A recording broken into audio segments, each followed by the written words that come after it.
Hey, Team Kids, welcome to the weekend preview for October 2nd and 3rd, entering into the month of terror. Here we go.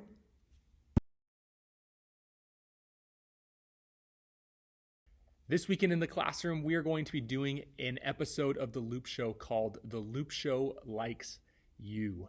And as we get into a regular rhythm of new content from The Loop Show, one of the things that they like to throw in each month is a standalone episode called The Loop Show Likes You, focusing on the feedback that they have received from kids all around the United States, and as we'll see this week, around the globe. And so this particular episode of The Loop Show Likes You marks the 100th episode of The Loop Show.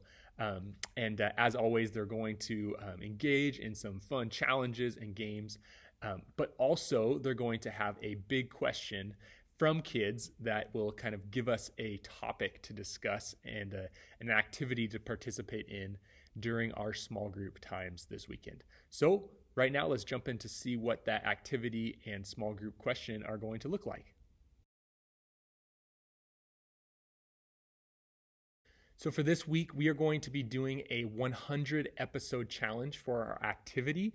That is the challenge that goes along with the 100th episode of The Loop Show.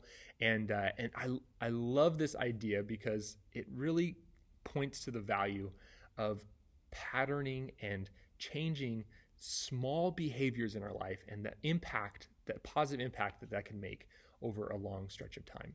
And because the challenge does require a long level of commitment for such a young group of kids, it may seem daunting, and it may be daunting. That's just kind of the reality. But I want to frame it with this big topic of this question in mind. Who do we want to become? Let me say it again. Who do we want to become? Because if we start thinking about that question, who do we want to become, then the way that we need to live starts to become a little bit clearer.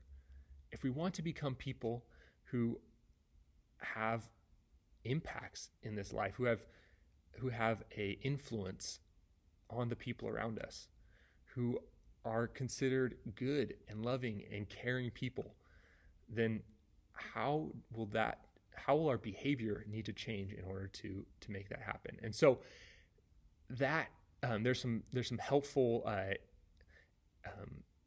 activities on the guide that you can use to start that discussion and to begin to think about that. But the value of what this challenge gives is it gives kids and it gives families an opportunity to start thinking about what behaviors are going to shape and frame their story and their family story.